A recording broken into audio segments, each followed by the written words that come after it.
Here we have a story about Kyle Lockwood, a 37-year-old man who owns a small cabin on the edge of the woods. Nestled just next to a lake, he was about to be visited by an uninvited guest. With twisted little games and revenge on his mind, he is about to experience what little creatures are capable of.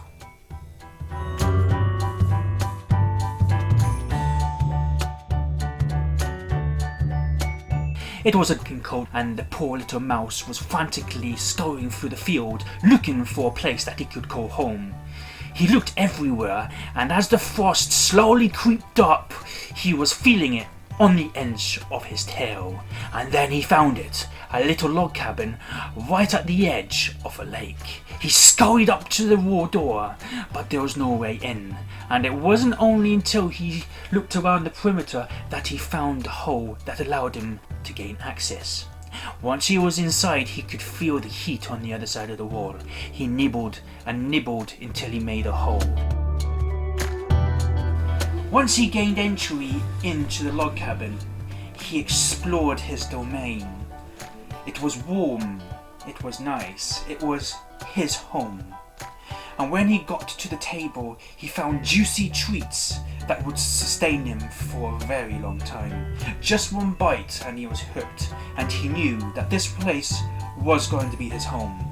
But as he carried on walking around, he slowly noticed that he wasn't alone.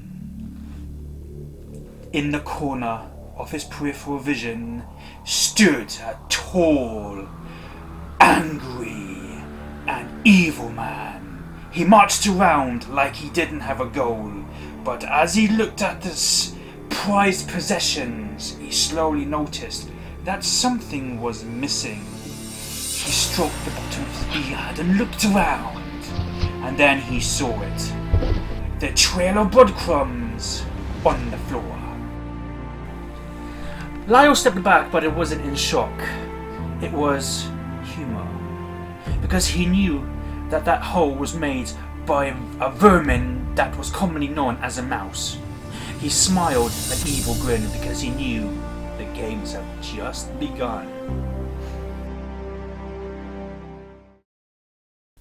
Lyle was ready for his first plan. He had got himself a basket and some sticks, and he set himself up a trap in the corner of the room. He put a couple of tasty treats to lure the mouse close, and then when he was within striking distance, he would pull the stick and trap the mouse, because there was nothing more he liked best than a mouse that was at his mercy. So hiding in the bathroom, he lay in wait, waiting for the mouse.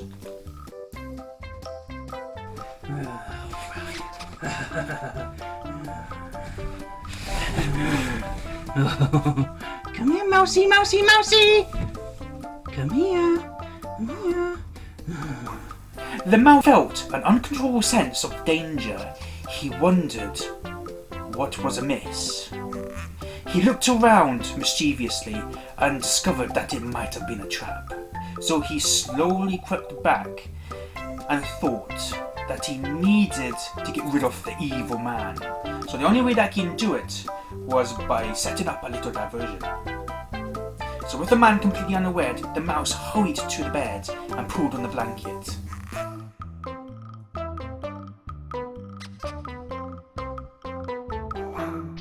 What's going on here? What is going on here? Unbelievable! Why has this happened? Let's turn the lights on. Oh my god! What's going on here?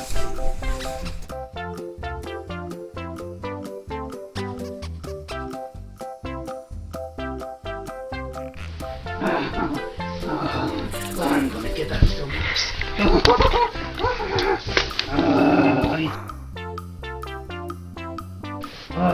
little critter. Oh, got some tasty little treats here for you. Oh, yes.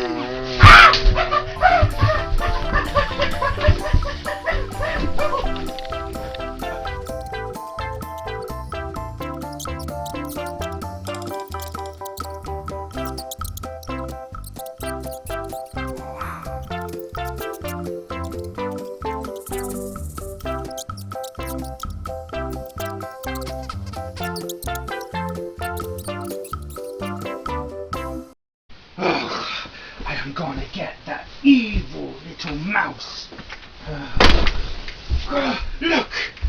Look! Oh, where's my cake? Where's my cake? Oh, that's mouse. First, I need to sit here, think of a different plan. The man grew tired as the day progressed. He had been trying to catch the mouse for several hours to no avail. He had snapped his hand through the hole to try and see if he can grab it, but to no avail. So he lied back on the chair and decided to call it a day. And as the night progressed, he slowly fell asleep.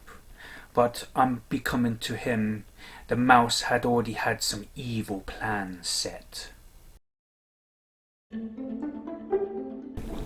As he slept silently in the chair, the mouse made its way up to the top of the cupboards and found a long piece of wood that would serve it well.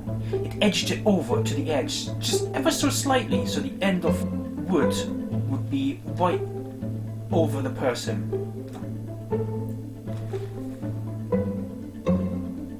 So the end of the wood would be right over the edge of the person, and slowly and methodically the mouse moved, ever so slightly, not to disturb the plank that was going to lead to its glory.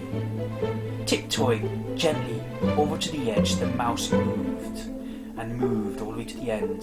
The wood was fragile and bounced a little bit, but as he looked over the edge, he saw the man sleeping with his wide mouth open. The mouse chuckled to himself as he was preparing a delicious meal for him. So, turning around, the mouse aimed its behind and pushed really, really hard.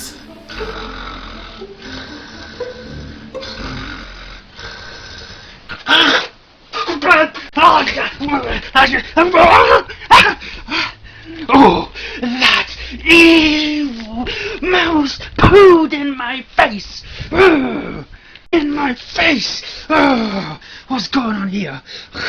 God damn it. That goddamn mouse. Oh, you little evil little crap! Evil mouse! Evil mouse! Evil mouse! Oh, the game was on now. The man was furious with anger. Having poo any dribble in his mouth, he could still taste the sourness of that horrible gooey, and it wasn't dry like mouse usually do. No, it was like diarrhea and horrible. He was sick, he was mad, he was hungry. He was gonna grab that mouse and squeeze the life out of it. He was furious with anger. Oh, that mouse was gonna be in trouble. He only lived for the game, but now the game is over. Time for the mouse to die.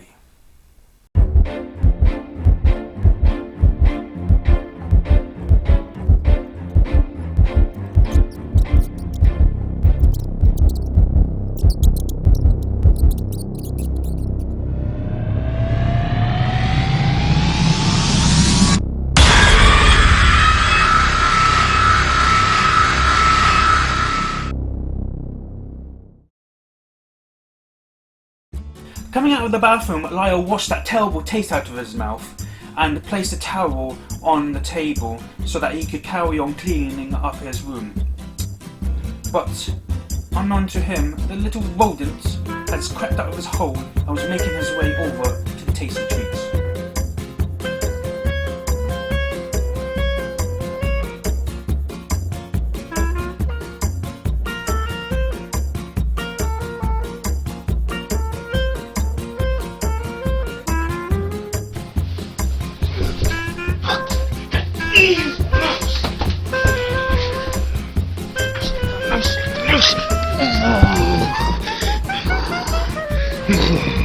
I've got the perfect thing for you. The perfect thing.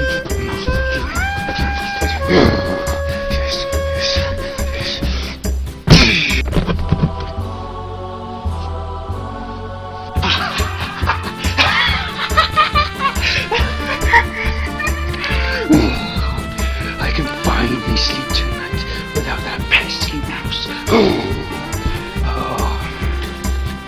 With the hole blocked, the mouse waited and waited until such time that he could escape. And carry on with his reign of terror.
Treat for you, mouse, right? You wanna come out?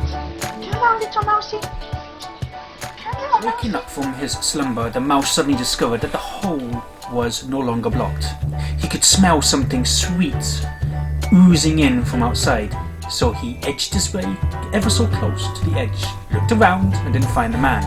So, sneaking out of the hole, he edged closer and nibbled on the end of the sweet. He picked it up with his mouth and then moved on to the next one, and then the next one, and the next one. But then he suddenly realised that it was getting a little bit cold. Then when he looked back, he saw the evil man shutting the door and locking him out. The little mouse was frantic. He looked around everywhere for a place for that secret hole that he used before to get back in, but it had been blocked. All alone and cold, the little mouse looked and didn't know what to do. Marvelling in his success, Lyle went back into his cabin and sat down on the chair and decided to have a lovely juicy nap for the rest of the night. The mouse, that rodent, was now locked outside, and there was not a chance for it to get back in. His tasty treats were safe, and he once again marvelled at his ingenious. So as the night settled in, he fell asleep, safe in the knowledge that he wasn't going to be disturbed. The poor mouse sat outside, but he wasn't going to be alone for long. No. As he slept, the little mouse made his way back inside, and before he knew it, Lyle would have to face the mouse once again.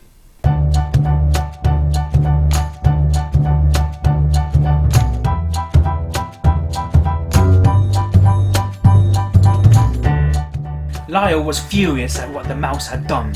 He had nicked his sweets and hidden in the hole, but this was the last straw. He had one final idea, so he ran outside and got his latest weapon. I've got the perfect thing for you. The perfect thing for you. Oh, you just wait and see. Just wait and see.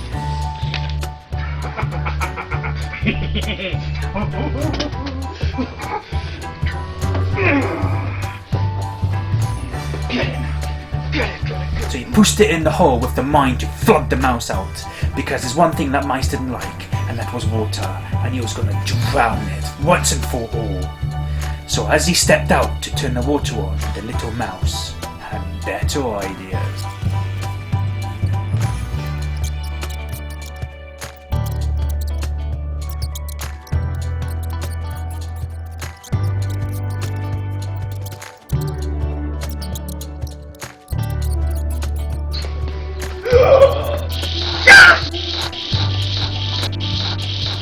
Lyle ran off into the distance as the door to the cabin slammed shut, automatically locking behind him.